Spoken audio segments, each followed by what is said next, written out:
Greetings, my late night listeners, and welcome back to Night Sessions, where we explore the realm of the unexplained, peruse the paranormal, and study the supernatural. If you're new here, pull up a chair and get comfy, and be sure to subscribe so you don't miss out on any future episodes. If you're a returning listener, thank you. Pour yourself a cup of tea, put your feet up, and enjoy the show. Tonight we're traveling deep into the woods of the Sierra Nevada mountains to investigate a strange audio clip that was caught and recorded by a group of hunters in the area. Just what it was that caused these sounds remains a mystery. Some believe these sounds to be the voice of Bigfoot or Sasquatch communicating with one another. These strange vocalizations have been scrutinized and studied by experts over the years, and there appears to be bits of human languages mixed in with the animalistic gibberish. One sound expert makes it clear that these sounds could not possibly or biologically be made by any human being. I'll play these sounds for you later on and let you be the judge. For now, grab your teddy and get ready for a mystery of epic proportions as we trek deep into the territory of Bigfoot and discover the origin of the Sierra Sounds.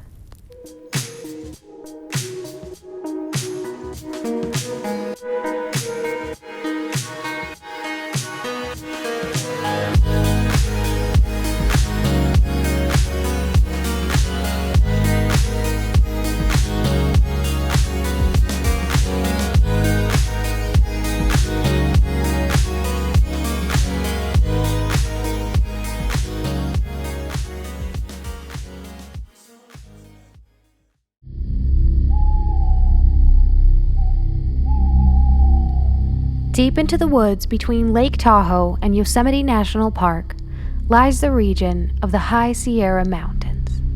It was here that a group of deer hunters set up their base camp in a very remote and isolated area.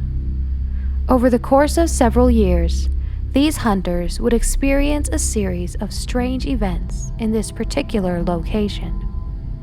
It was inside their small wooden hut that they recorded some of the most convincing evidence of a man-like monster that goes by the name of Sasquatch.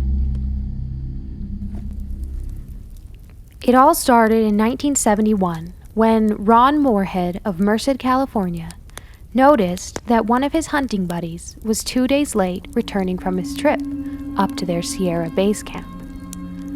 After contacting the man's wife, she told him that her husband's hunting group had encountered an unknown creature that made horrific, intimidating sounds and left 5-toed prints around the camp.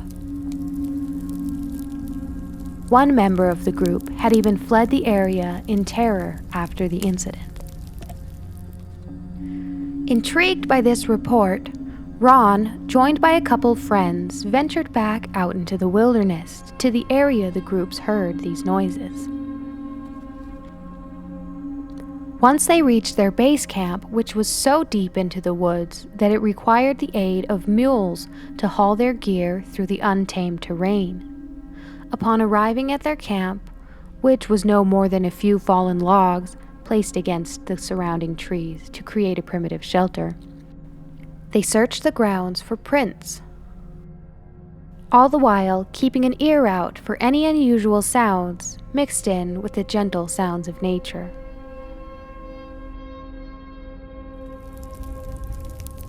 The group heard nothing out of the ordinary. The only evidence of some undiscovered beast was a few bits of what may have been toe prints in the sand. A few days later, the group left the mountain after a somewhat unsuccessful trip. But they weren't giving up so easily and made plans to return to the area at a later date. It was on this second trip to the Sierra base camp that they were met with a much different experience. On a chill winter day, the group arrived back on the mountain and soon spotted strange creatures beginning to emerge from a nearby ridgetop. Though they were stealthy and evaded being caught in direct sight, they made themselves known to the hunters by screaming and whistling in their direction several times. The group remained inside their makeshift hut, waiting to see what would happen next. Eventually, the creatures slipped away into the shadow of night, and once the coast was clear, the hunters crept out of their shelter, searching the surrounding area for any clues. They discovered large, bare footprints in the fallen snow. After another few days, the group called this trip a success and gained more motivation to continue their investigation for the next year.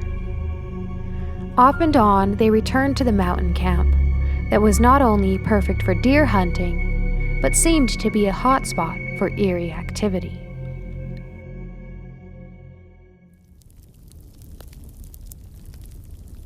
Since their first encounter with these elusive creatures, they began to prepare more and more to capture these events on film.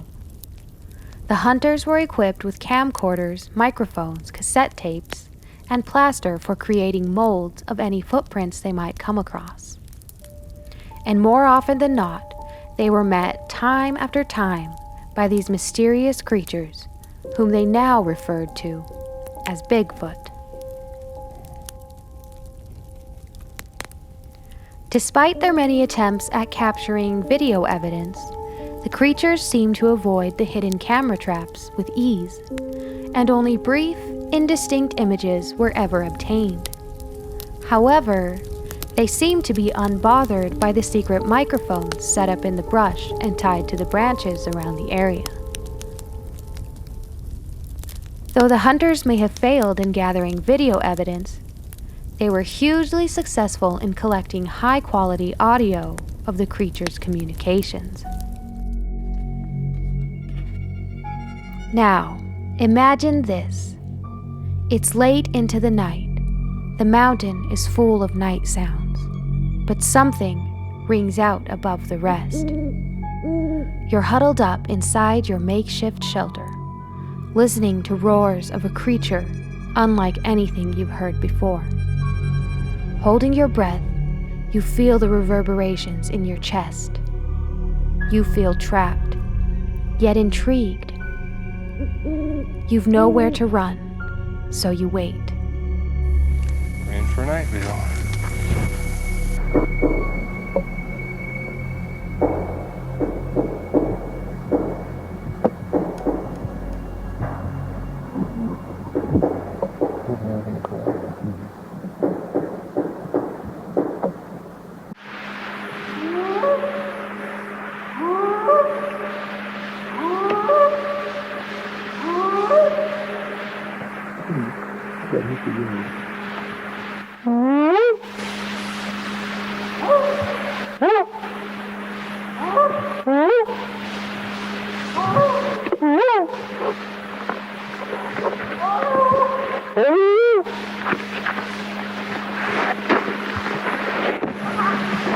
There's two of them across the creek at the big rocks.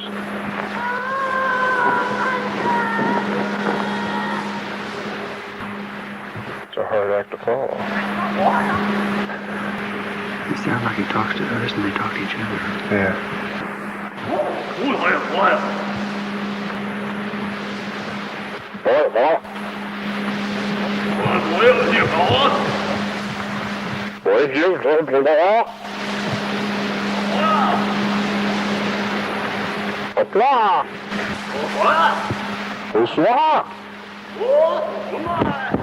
Right there, I just seen movement right through there.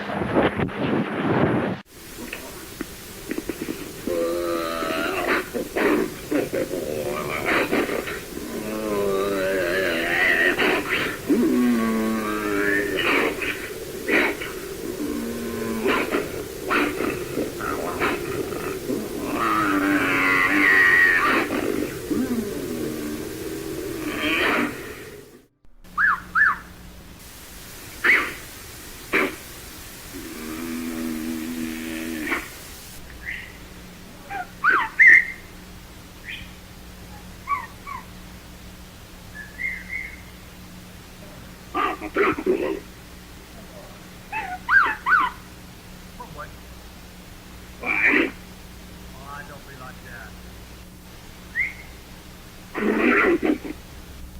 on. You're not very sociable tonight. Now, come on down. Okay, I'll go back in. After hearing these sounds, some of the group remained skeptical. Alan Berry, a reporter of the Sacramento Bee, made it his goal to participate in the investigations in an attempt to disprove the Bigfoot theory. He paid close attention to accuracy and was convinced the hunters were being deceived somehow. He even went so far as to search through the others' packs in hopes of finding something that would prove the whole thing was fake. He never found a scrap of evidence to prove this theory. After sharing the tapes with the public, they were scrutinized and studied by several experts. A Navy officer who specialized in decoding hidden languages studied the material and found syntax and vocabulary in the vocalizations, leading to the conclusion that there was indeed some form of communication going on between the creatures. One human sound expert puts it simply, that humans just do not have the physical traits to make those noises.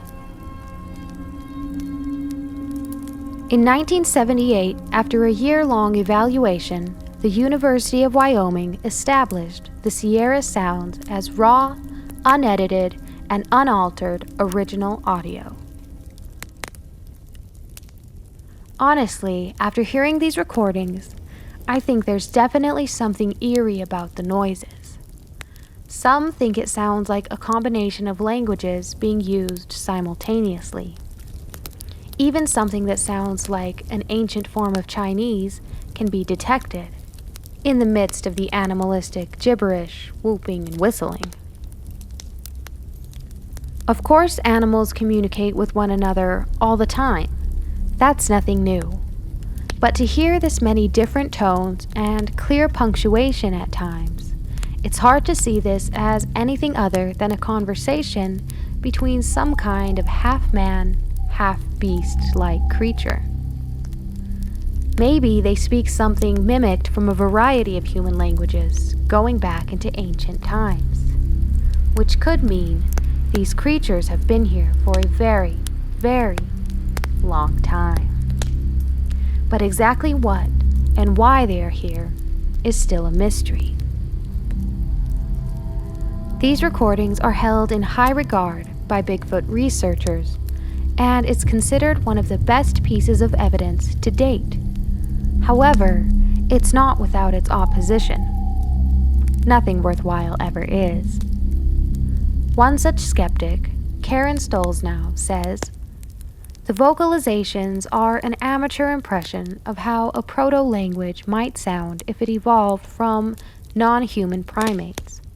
This, quote, Bigfoot, is likely human, and the Sierra sounds a combination of hoax and misidentification, like all of the other evidence for Bigfoot."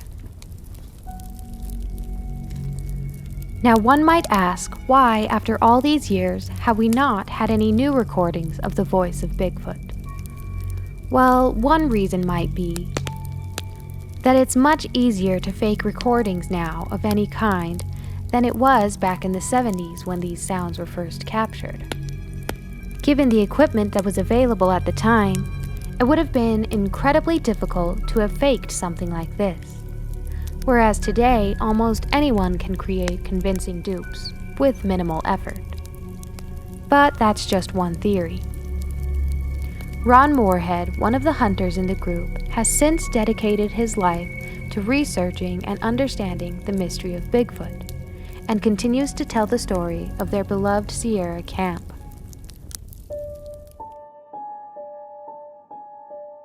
Sadly, the pristine wilderness, along with the hunting camp where the sounds were recorded, burned to the ground in 2018 from the raging California wildfires, leaving behind only the memory and the mystery of those haunting sounds and the hunter's extraordinary experience. So tell me, what do you think made these noises in the dead of night? What would you have done if you heard these sounds outside your camp atop a remote mountain? Can you say for certain it wasn't a Bigfoot hiding in the shadows? And if not Bigfoot, then what? We may never know what really happened in the deep woods of the High Sierra Mountains, or what made such inhuman human sounds. If you find it unlikely that unknown creatures exist in our world, ask yourself this: if the fact that Bigfoot hasn't yet been proven is the only evidence you have, is that enough evidence for the creature to undoubtedly be disproven? One might argue that the evidence for Bigfoot's existence outweighs the evidence for Bigfoot's inexistence. But as the saying goes, you have to see it to believe it. Just one word of advice on that: be careful what you wish for.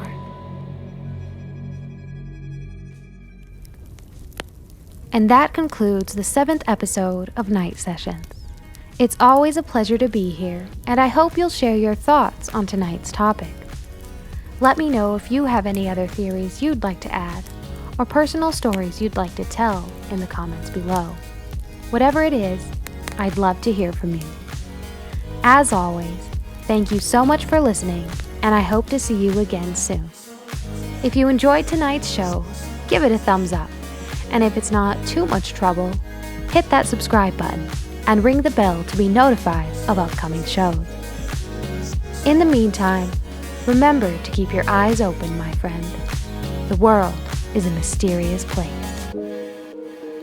Until next time, I'm your host, signing off.